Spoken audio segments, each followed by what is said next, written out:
It is Ladies' Night. Welcome to HUR at Home.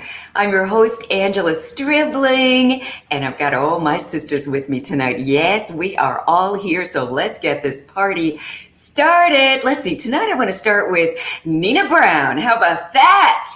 Ladies and gentlemen, half of the Frank Ski Show, as her shirt represents, followed by Coka-Lani. Come on in here, lady. Woo! Awesome joy. Yes, we are all here. Finally. How's everybody doing? Autumn, you weren't, right? It was last week that you weren't here. Yeah. So how are you doing? Catch us up. What's new and exciting? Oh man, I'm blessed. I'm feeling good. I'm like my energy has just been, on 1,000. I'm Love good. it. I'm planning my boo's birthday bash. So yeah. That's nice. Yeah. Mm-hmm. All right. Coka-Lani, what's new and exciting with you? How you doing?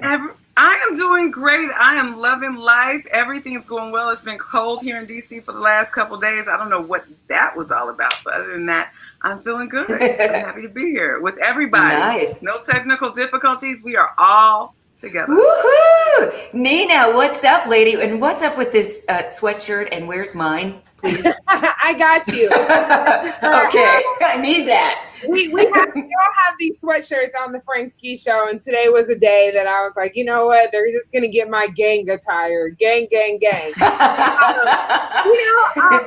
My black hasn't cracked. I'm employed. Like I have no complaints.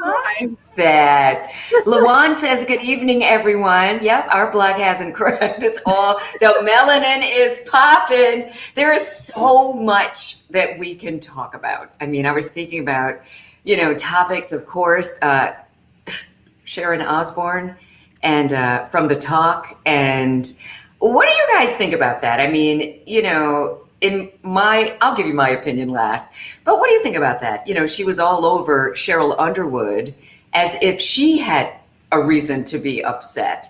And it was a whole racist topic. Pierce Morgan is the one who was under fire, and she's sticking up for him and saying, what is it that he said that was racist? Educate me.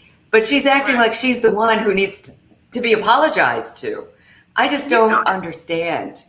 I watched it again a little bit yesterday, and I want everybody else, you guys chime in. I thought I heard another thing saying she felt like she was attacked, but she always talks about her being Pierce's friend, and she went on Twitter supporting him. So she should not have been surprised that they were going to talk about that on the show, because they talk about everything on the show. But one thing that I did take away is that if Cheryl Underwood would have acted the way that Sharon acted, it would have been a whole angry black woman. And that's one of the things that you notice, that we as women of color, we can't respond the way other people have that liberty to respond, because we would have been fired. We would have, so many things would have been happening. Can you just imagine if Cheryl went off like Sharon did? Mm-hmm. I mean, it was just crazy. Go ahead. She was very reserved. What do you ladies think? Oh, and Rick, hi, good evening. Great seeing you here too. Thank you. Yeah. What do you ladies think about it? I'm tired of white people misbehaving and acting so crazy, and then, oh, I didn't know. Oh, that's not what I meant. Yes, it is. I have black friends. That's what you meant. Yeah, like, come on, people. Like, for once, just be like, you know what? I said what I said, because that's what you meant. Own it. Own it. Yeah, and you got to remember. You say when no one's looking anyways, you just happen to say it on national television, and now they canceled you. Yeah, and you got to remember, Holly Robinson Peete, she kind of warned us about her. You know what I mean? Like, she told us she had issues with Sharon Osbourne when she was on the show. And so it didn't really surprise me too much, because like Coka-Lani and Nina were, alluding to, when it comes to Caucasian Americans owning up to their racism, they never seem to want to call it exactly what it is. They want to make excuses. They want to make themselves the victim. And, when you look at the video, it's hard to watch, because how dare you tell Cheryl, don't you cry? Don't you excuse me? Who are you berating? Who are you talking? How can you tell me how to project my emotions? If anyone should be crying, it should be me. Why? You're not the victim. So to me, it's mind-boggling. But also, I do think that we are experiencing a moment where racism is so blatant and it's in white people's face to the point where now they can't make an excuse. So instead, they're just owning it and pretty much saying, what are you going to do about it? Exactly. We run this joint. What are you going to do about it? Our last president, we have to think about that. Jonathan, hi. He says hi to all of us. Bear says, hey, ladies. Hey, Christine.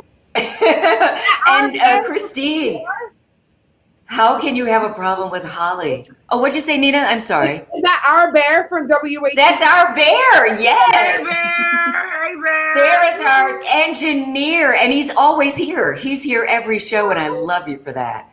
Christine, how can you have a problem with Holly Robinson Peete? Yeah, I mean, she's so sweet. She's such a sweetheart.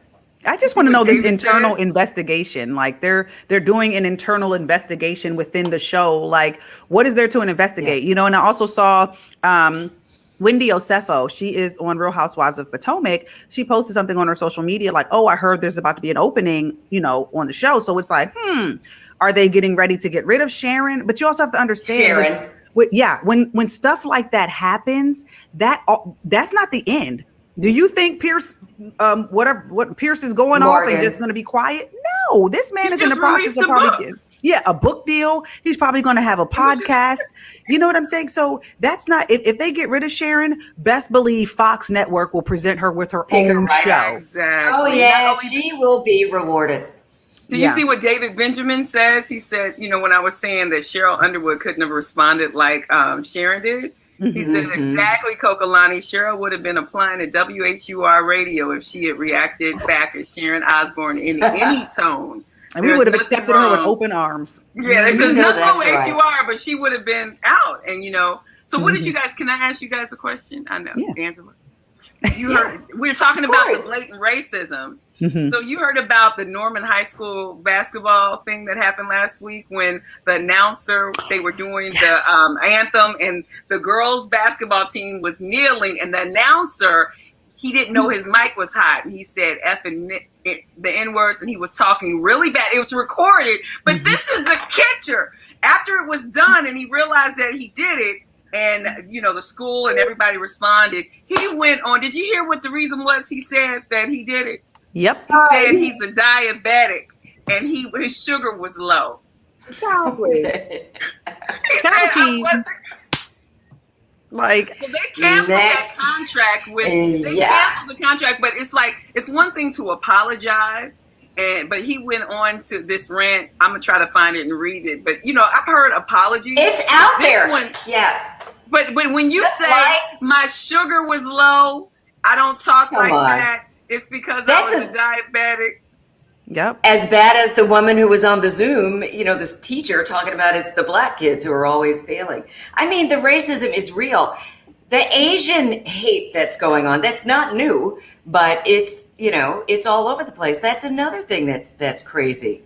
Yeah. The 3 shootings and then within the past year, what was that statistic? 3,800 hate incidents just in the past year of Asian Americans. And you know what I thought was very disturbing? We were all kind of waiting. Initially, when the reports were coming out, people were like, oh, it was a hit. It was drug related, da, da, da, da, da. But then when the pictures started circulating around, I was like, oh, okay. It was definitely white supremacist, racially driven. But the thing that really made me, at this point, I can't even really get mad when the sheriff came out and said it wasn't based on race. He has an addiction to. But no, make excuses. Here they go making excuses again. Just own it and say I did it. All the headlines said white supremacist motive for killing spree is a sex addiction, not race. They called him a white supremacist in the headlines, and then thank you. It's not race. It's a sex addiction. It's sex addiction. What? But the first two words, white supremacist. Thank you, which says everything you need to know. They're making them martyrs. They're glorifying them. And that's exactly what they want. So I would not be. You all just brace yourselves because we're going to see more and more of this. You know, the man was arrested without a scratch on him. They probably gave him the Dylan Roof treatment and took him to Chick-fil-A. You know what I mean? So you know that's sending a message to other white being in a restaurant that you too can commit heinous crimes. And hey, just say you were addicted to sex and you'll get off. Like literally that's to me. Or you're diabetic. Or you're a diabetic, you know, and to me, you're just having a bad day. Exactly. That's what he said. He was having a bad day. He was having and I'm just looking at, I said, wow, y'all, we need to strap in because it's only going to get worse. Only going to get worse. And Mark says, no men again except me. No, Mark, look around. There are plenty of guys. We got Dale here. We got Ivan. We've got David. So welcome, gentlemen, to Ladies' Night. You're all welcome. Ivan, what's that? Their apologies don't matter. We're seeing racism in 4K. And the question is, what are we collectively going to do about it? Once and for all. That's a good question. Now I'm going to share something with you. I was on a room in Clubhouse last night, and it was, about the age, because a lot of Asians had rooms, and this room was very multicultural dimension. Everyone was coming together. Everyone was coming together and talking and bringing people together. And if you've seen a lot of things right now, you've seen people putting up memes saying, don't hate Asian, or what is it? You've seen the memes going around on social media. Yeah. And a lot of people are saying, well, one person spoke up during the conversation, and they were like, you see how we all come together? Or the Asian, we need to do this, have the same energy. How about that? A black man killed. We need to see everybody putting up banners and everybody doing everything and coming together and feeling this whole sense of togetherness, because it's not equally. People aren't keeping the same energy. I don't know. What do you guys think about that? Do you think the energy is the same when we see things with other cultures? And I just kind of want us to be careful that we don't lump in, and I have to be careful when I say this because I am very empathetic about what's happening with the Asian community, but I don't want us to lump it in with Black Lives Matter and what we're dealing with, and I heard a commentator on CNN today say something to the fact that, Black people are saying, welcome to how we've been treated. Welcome, Asians, welcome. No. And he was like, Asian Americans have been dealing with this since we were over here. It's just that now it's being, on front and center. And I'm just like, no, y'all weren't being strung from trees. You weren't stolen from y'all came here willingly. You have thriving businesses. They give you loans for the nail salons, for your massage parlors. So we can't, we got to be careful. It's like, I empathize, I do, but I don't want them to try to lump it into what Black Lives Matter. And and I agree with that. However, how about someone who is Black American and Asian American? What do we say about our Blasian Americans? They got to pick a side. No, I'm joking. Well, I would love to. I am Samoan, which is Pacific Islander. And I know. I'm Black, and so Blasian. Yeah, I don't say Blasian. I just say Samoan, Black, and I really just claim the Samoan and Black. My great grandmother is actually full-blooded Chinese, though. Oh wow! Yeah, so I mean, if you saw my mom, people mistake her for full-blooded Chinese all the time. She looks like a little Asian woman. So I mean, quite honest, she lives in California. So quite honestly, I could see. I mean, I worry about her like being assaulted because she looks straight Asian. So there is history about Chinese slavery. I don't think that it has. I would not compare it to Black slavery. But I mean, they've had their own plight too. But let's not lump it together. If anything, exactly. Support the causes though, because at the end of the day, to white people, completely different. All minorities. You know what I mean? That's right. Yeah.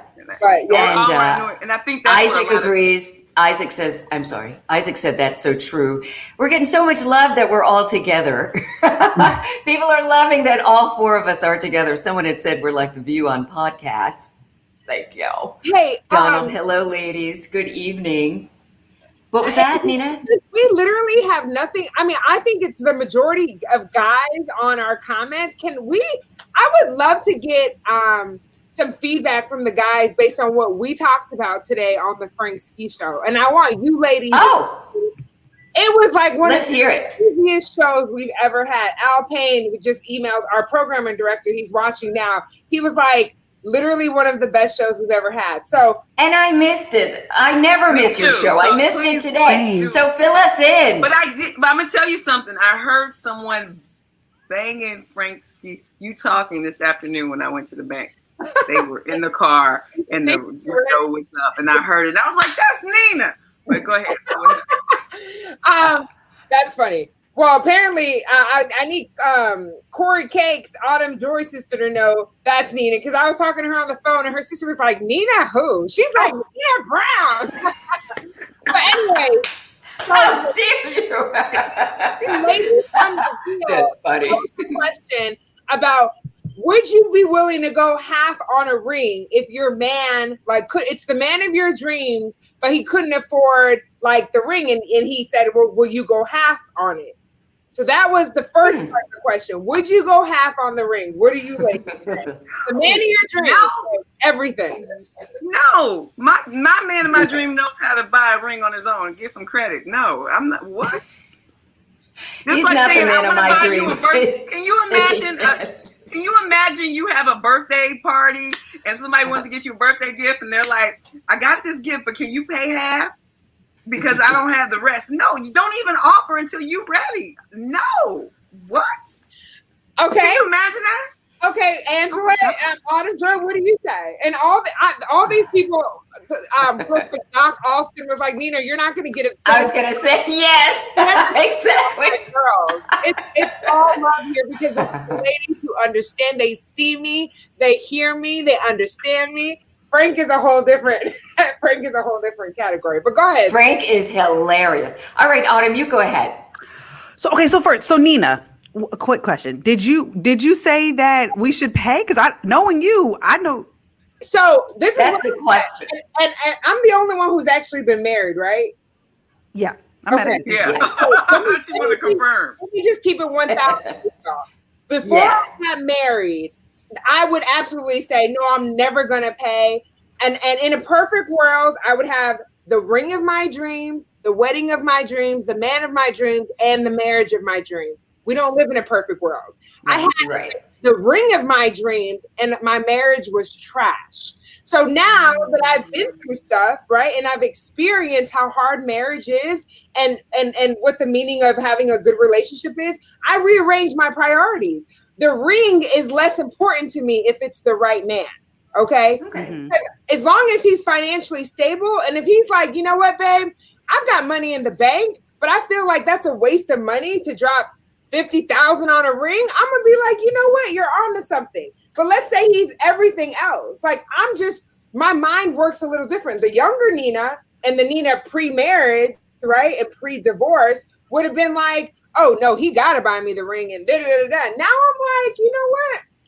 It's a piece of jewelry at the end of the day. In a perfect world, I would have it, but it's not a perfect world. Marriage is hard. Okay.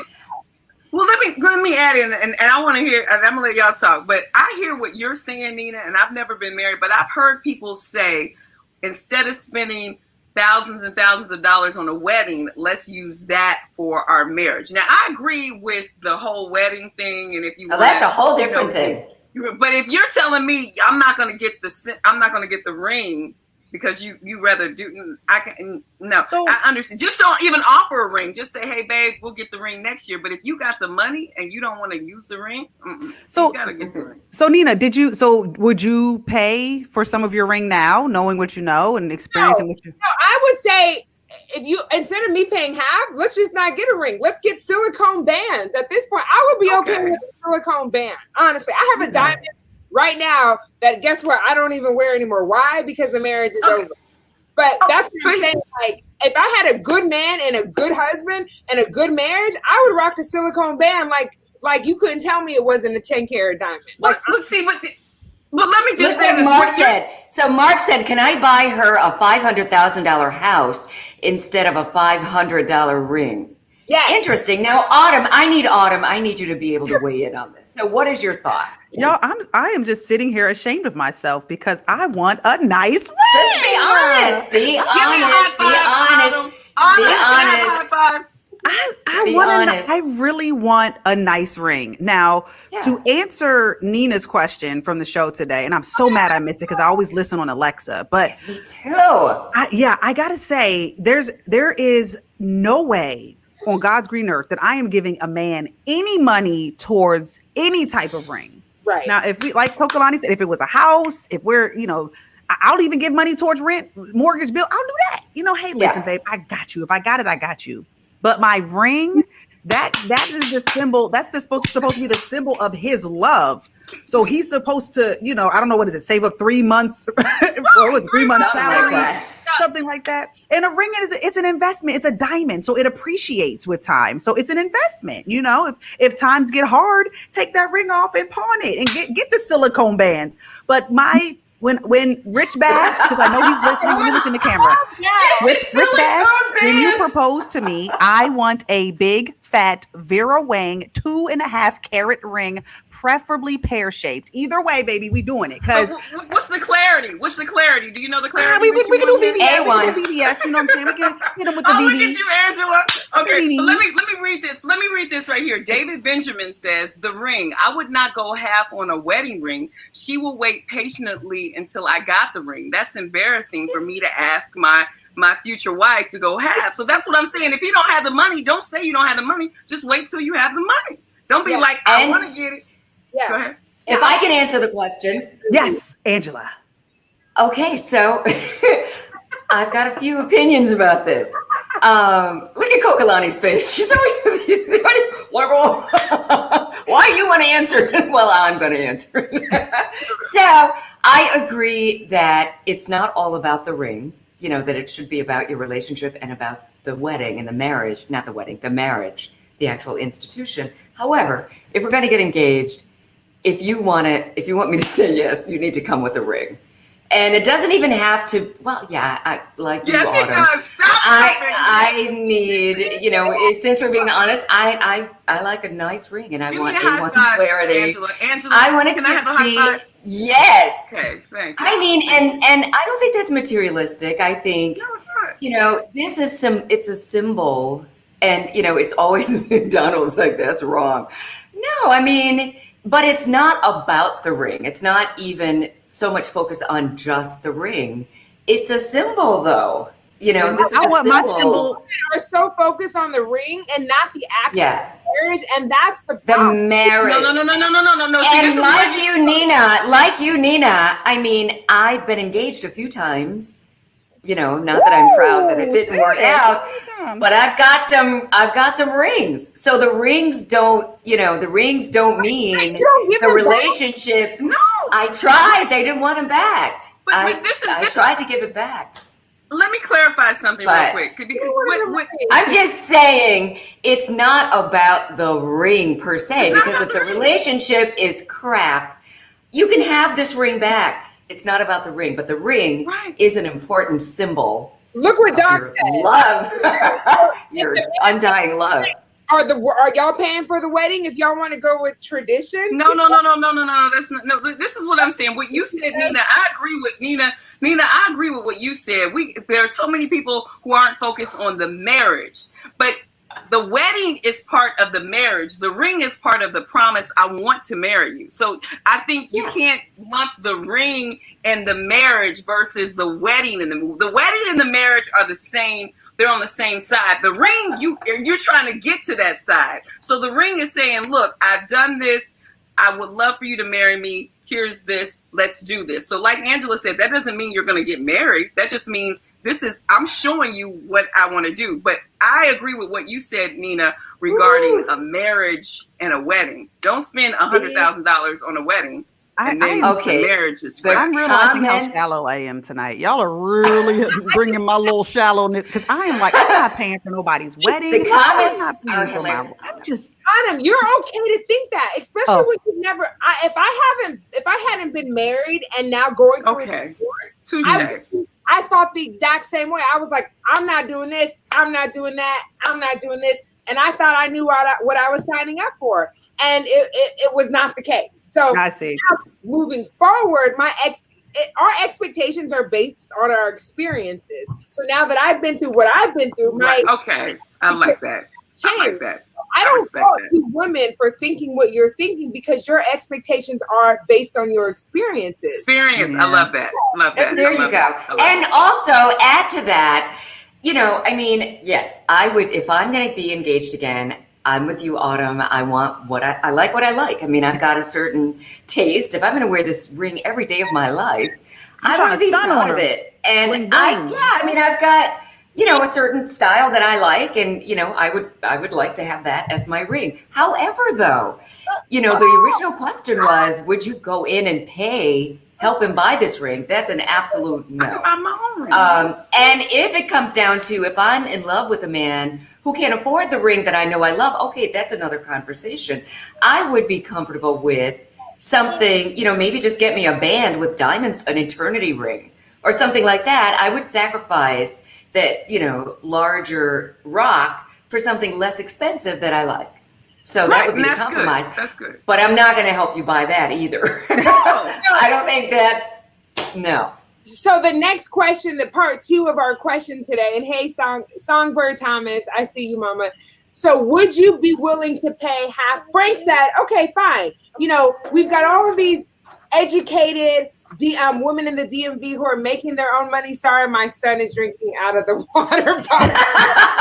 It's so cute. That is bigger than he is. So Frank said, you know, these smart, educated Black women in the DMV who are making their own money, we're so independent when we're single. Why is it that when we get married, we no longer want to go half on the bills and we expect the man to pay the full mortgage? So ladies, once you get married, are you splitting the bills 50-50 with your man? Well, I can, I'm actually doing that now. It's not like split, but I do, you know, give some. I instead of paying like the $300 water bill, I'll pay the $97, you know, electricity bill. Like I'll pitch in on the smaller end. You know what I'm saying? Because, you know, I don't want him to be stressed out because we have so much other stuff, you know, groceries. I'm addicted to plants now. So like we got a bunch of those. So it's like, I'll pitch in when I can. More? Yeah, girl, I bought 2 today. But yes, well, no, legit. Like I don't for the plants. Right. I don't want him to resent me. That doesn't count. Like, why can't you pay half the mortgage if you're strong? You know, you got all this money as an independent woman. Like, why can't? Well, you don't want your man. Well, I didn't want him to. I don't want him to resent me at any point. You know, I've seen relationships where the man pays for everything, and he may not complain too much to his significant other, but to other people, you know, they're talking about it. You know, they get tired of it. After a while, it's like, look, like you make. Where are you putting your money? Where's your money going? Why am I always the one putting out? Why aren't you ever putting up? And I do think that there's a certain amount of selfishness in that. If you can't at least open up your purse and help your man out every now and then you expect Christmas gifts and birthday and Valentine's and anniversary. So yeah.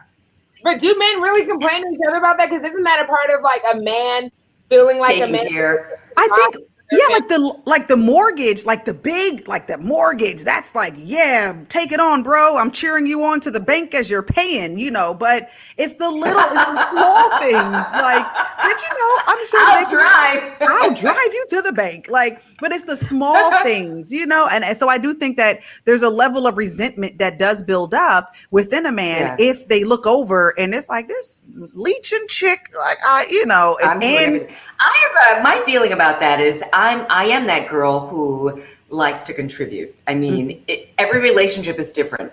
If the relationship is with someone who has way more money than I do, then I will offer, you know, and they probably won't accept it. But, you know, but I've also, you know, if you're in a relationship with someone and you two are kind of on the same, you know, same income level, then yeah, I don't see anything wrong with contributing. And we go out, sometimes I'll pay. Yeah. Sometimes you pay, you know, I'm a contributor. Is it 70-30, 60-40, 50-50? It's whatever I give them. I'm thinking, this is what I'm giving this month. Other month it's 500. It depends on how I'm feeling, you know, but it's like, I don't think 50-50 though. No, we don't think they really want 50-50. I ain't doing that. Mm-mm. No. Nobody wants that. Coka-Lani, your thoughts? Well, Well, you know what? I think this is a wonderful, wonderful conversation. And I think, as Nina said before, it's based on your experience. Because I remember, when I was in college, I was like, you don't have to have nothing. Love is all we need. Let's just love each other. You can be broke. I don't care. And I can be broke because I love you and we're going to make it.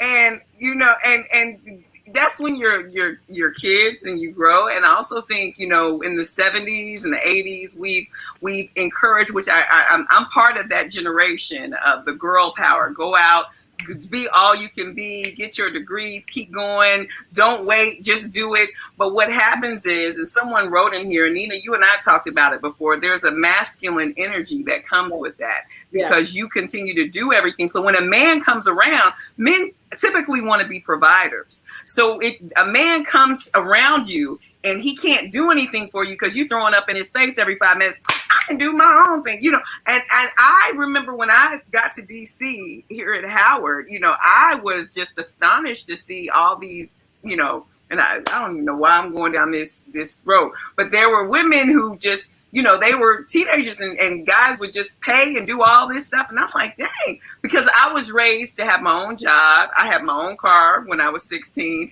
So, when somebody's like, I'll pick you up, I was like, well, I can meet you because I got my own car. You know what I'm saying? But as I was saying, there is an energy. And I think also we got this whole gold digger mentality that men, instead of being that basic provider, they feel as though, society has made it, oh, she wants you to do all this. No, if it's your wife and you're providing for her, that's not a gold digger. That's not a leecher. You are providing for her because she is doing something for you. So there is no, oh, she getting over on you. You paying the mortgage. No, that's my woman and I'm providing for her. And if she's okay, we're okay because she's providing something else that's not monetary, And so my thing is, I understand. That's the key. You can, as long as you're contributing, if he's doing all the finances, but I got everything else, and I'm providing something else, that's fine. But it doesn't have to be transactional. Well, I paid the bill, you leave the tip. Well, I bought the popcorn, you get the tickets. Well, I've got the gas, you put the air in the tire. You don't have to do all that. I think it's very important that and each relationship is different based on the energy that you bring to it. That's what it is right there. So that's what I said, there's no right or wrong. It's what works for you. But I definitely, not old school traditional, but I definitely think it's okay for the man to be the provider, I love it. I love this conversation. When you take care of these small humans, honey, you can't put a dollar sign on these. There you go. Exactly. And Nina, shout out to you for this conversation. I mean, we could go on all night, but it is 9:30, and I want to honor our, commitment to keeping it to 30 minutes. Leave them wanting more. We had so much that I wanted us to talk about, but Autumn, I'm glad you let us know you got more plants. We're all saying a few Hail Marys for them. Don't forget to sing to them. And there was a commercial that came out soon after you told us all about your plant situation. Have you seen that? No. There's a TV commercial out now saying you got to sing to your plants. It has Autumn Joy written all over it. Every time I see it. Good thing I sound like Beyonce. I'll make sure I sing to them every single night. Thank you, ladies, so much. This is amazing. I'm toasting to you. Ladies' night, we're all here. Who's taking the picture? I think we all are. Let me get cute. Okay, 1, 2, 3. Yes. 4, 5, 6. 7, 8, 9. My counsel my glass down. When Braden shut down all the cuteness, he's like, "What are you doing, Mom?" Exactly. Put that down. All right. So one by one, give your shout outs. Let everybody know what you're up to this week. Autumn, I know you've got the Sheroes. So why don't you go first? Ladies and gentlemen, Autumn Joy.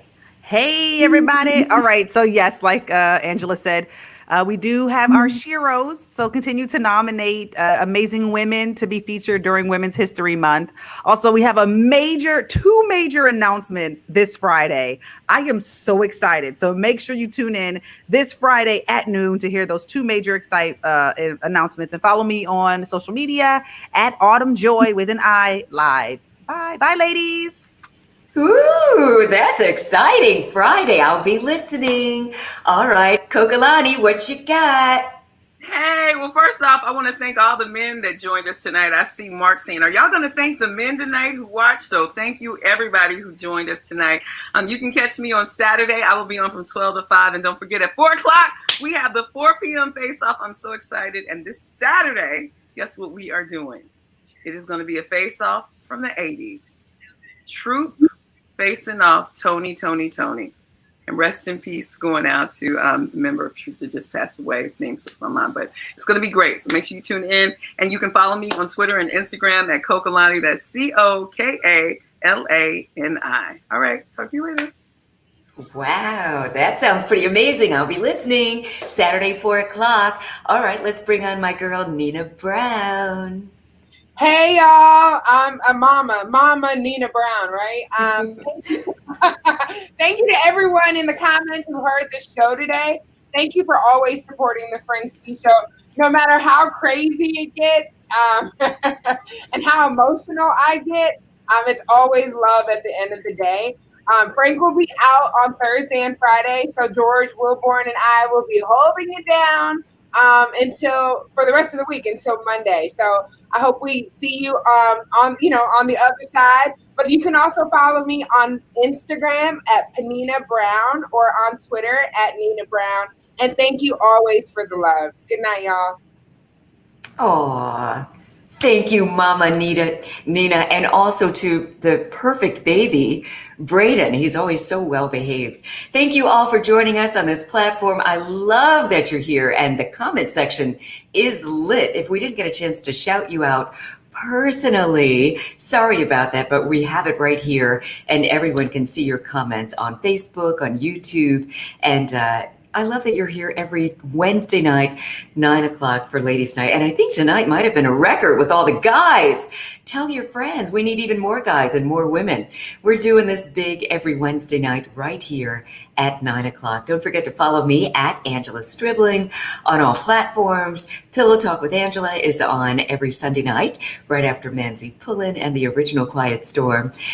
And tomorrow night, right here at 9 o'clock, join me in a one-on-one conversation with the one and only Tank. Yep, you heard me right. So it's going down tomorrow night, 9 o'clock, right here. I'll see you then. Have a great night.